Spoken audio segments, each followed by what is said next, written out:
Dear students, welcome to my channel. आशा करता हूँ आप बिल्कुल स्वस्थ एवं सही होंगे। तो चलिए शुरू करते हैं। स्टूडेंट्स, हम इस वीडियो के माध्यम से 2, 4, 8, 16, 32 और इससे आगे के नंबर्स के लिए डिविजिबिलिटी रूल को समझेंगे। स्टूडेंट्स, हमें किसी दिए गए नंबर्स के लिए 2, 4, 8, 16, 32 या इससे आगे के संख्याओं से विभाज्यता को जांच करना है। यहाँ ध्यान देने वाली बात यह है कि 2, 4, 8, 16, 32, 64 या इससे आगे जो भी नंबर्स आएंगे ये 2 के पावर या घात में है। जैसे 2 को हम ऐसे लिख सकते हैं 2 रेज़ टू द पावर 1, 2 के पावर 1 बराबर 2। 4 को हम ऐसे लिख सकते हैं 2 के पावर 2 बराबर 4। 8 को हम ऐसे लिख सकते हैं 2 के पावर 3 बराबर 8। उसी प्रकार 16, 32, 64, 128, 256, 512 इत्यादि नंबर्स को भी हम 2 के घात के रूप में लिख सकते हैं। हम इसी घात का प्रयोग कर हम दिए गए नंबर्स के लिए विभाज्यता के नियम को समझेंगे। तो चलिए शुरू करते हैं। स्टूडेंट्स, सबसे पहले हम 2 की विभाज्यता की बात करें तो 2 को हम 2 के घात 1 के रूप में लिख सकते हैं। 2 के पावर 1 बराबर 2। इसमें हमें ध्यान यह देना है कि जो नंबर्स हमें दिए गए हैं, यदि 2 के घात 1 है तो जो नंबर दिए गए हैं उस नंबर के अंतिम एक अंक को देखेंगे। If last one digit is divisible by 2, यदि अंतिम एक अंक दिए गए नंबर का, यदि अंतिम एक अंक 2 से विभाज्य होगा, 2 से वह डिविजिबल होगा, तब हम पूरे नंबर को 2 से विभाजित मानेंगे। जैसे स्टूडेंट्स, एक नंबर दिया गया है 3, 4, 5, 6, 7, 8 डिविजिबल बाई 2। हमें इसकी विभाज्यता की जांच करना है कि यह 2 से विभाजित है या नहीं। तो 2 को हम 2 के घात 1 के रूप में लिख सकते हैं। इसका मतलब यह हुआ कि घात 1 है, घात यदि 1 है तो इसके अंतिम एक अंक को देखेंगे। तो इस दिए गए नंबर का यदि अंतिम एक अंक जो कि 8 है, यदि यह 2 से विभाज्य होगा, तब यह पूरा का पूरा नंबर, मतलब 3, 4, 5, 6, 7, 8 ये पूरा नंबर 2 से विभाज्य होगा। स्टूडेंट्स, यदि लास्ट वन डिजिट जो इसमें 8 है is divisible by 2, hence 3, 4, 5, 6, 7, 8 is also divisible by 2।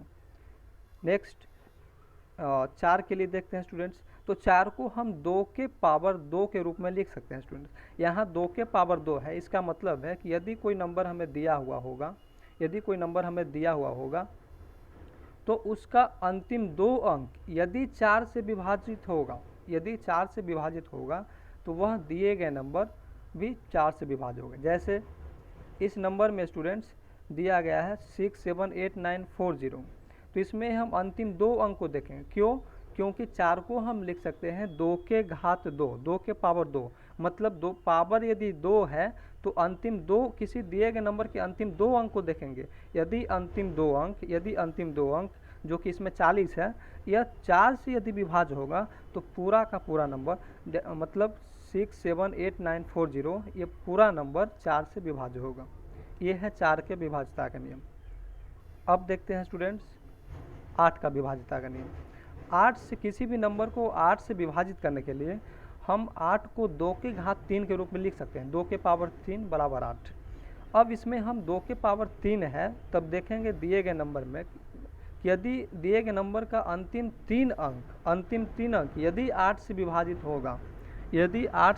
होगा, जैसे कि 9672512 में यदि अंतिम अंक जो कि 512 है, यदि यह 8 से विभाजित होगा तब यह पूरा का पूरा नंबर, मतलब कि 9672512 यह पूरा का पूरा नंबर भी 8 से विभाज्य होगा। स्टूडेंट्स, क्योंकि इसमें अंतिम 3 अंक 512 8 से विभाज्य है। आप देख लीजिएगा स्टूडेंट्स, विभाज्य करके भाग देकर देख लीजिएगा भाग होता है कि नहीं। बिल्कुल भाग हो जाएगा। अंतिम 3 अंक, यदि अंतिम 3 अंक 8 से विभाजित होगा तब हम मान लेंगे कि पूरा का पूरा नंबर 8 से विभाजित है। कैसे?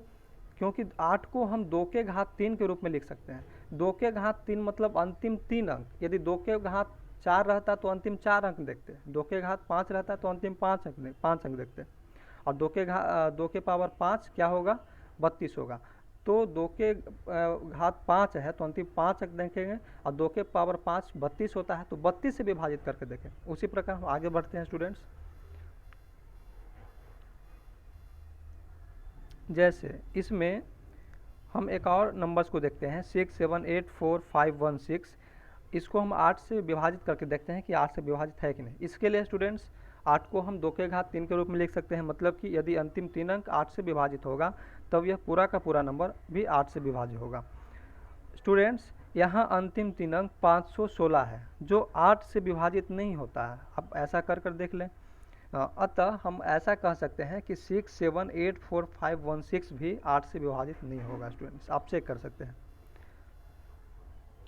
6 7 8 2 5 1 6 भी 8 से विभाजित नहीं होगा। इसमें एक बात और ध्यान देने योग्य है कि इसमें जो हम अंतिम 3 अंक को यदि हम 8 से भाग देते हैं, अंतिम 3 अंक को यदि हम 8 से भाग देते हैं, तो जो रिमाइंडर बच जाएगा, जो नंबर शेष बच जाएगा, वह पूरे नंबर का भी रिमाइंडर होगा। स्टूडेंट्स पूरे नंबर का भी रिमाइंडर होगा।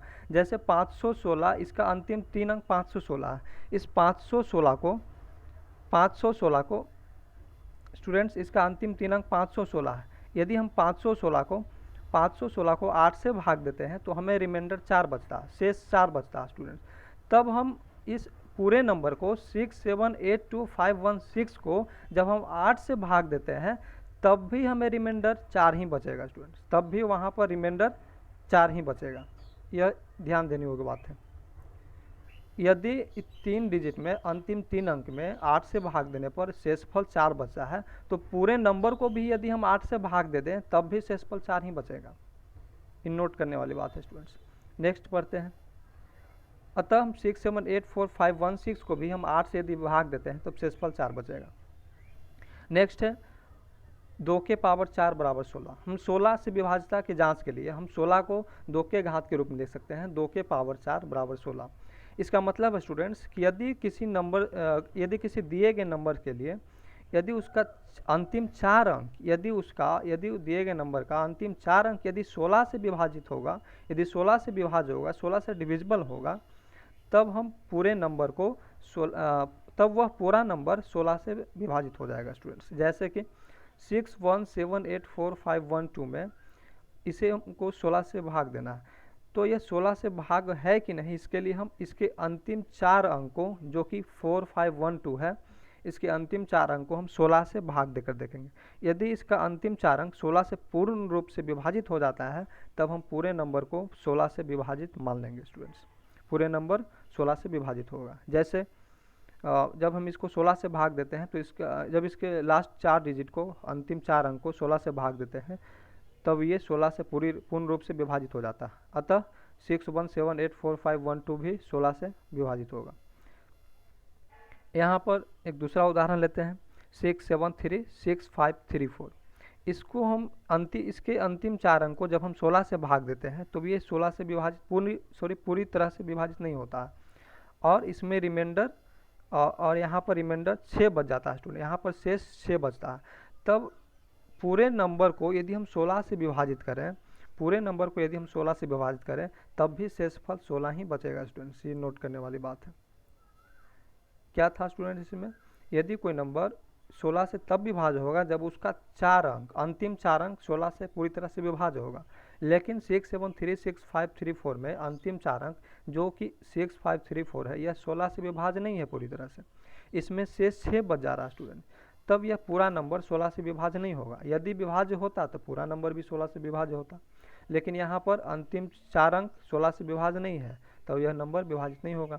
और साथ ही साथ अंतिम 4 अंक को जब हम 16 से विभाजित करते हैं तो शेषफल 6 बचता है, स्टूडेंट्स जब शेषफल यहाँ 4 अंक को विभाजित करने पर 6 बचता है, तब पूरे अंक को भी यदि 16 से हम विभाजित कर दें, इस 6 7 3 6 5 3 4 के ये जो संख्या है, इसके पूरे अंक में हम जब 16 से विभाजित कर देते हैं, इस पूरे संख्या में हम 16 से विभाजित कर देते हैं, तब भी शेषफल 6 ही बचेगा। ये नोट करने वाली बात है। उसी प्रकार स्टूडेंट यदि हमारे पास कोई ऐसा नंबर हो जो n के घात में हो, 2 के पावर n के रूप में हो, 2 के घात n के रूप में हो, तब वह संख्या 2 के पावर n से विभाजित होगा, यदि उसका अंतिम n डिजिट 2 के पावर n से विभाजित होगा, तब वह पूरा का पूरा नंबर 2 के पावर n से विभाजित होगा। ये जनरल फॉर्म है स्टूडेंट्स। यदि कोई ऐसा संख्या है जो 2 के घात n के रूप में है, तब वह उसका अंतिम n डिजिट यदि 2 के पावर n से विभाजित होगा, तब वह पूरा का पूरा नंबर भी 2 के पावर n से विभाजित होगा students. If last n digit is divisible by 2 raised to the power n, then the number is divisible by 2 raised to the power n. Thanks for watching this video students. यदि आपको यह video अच्छा लगता है तो कृपया हमें support करें। जय हिंद, धन्यवाद।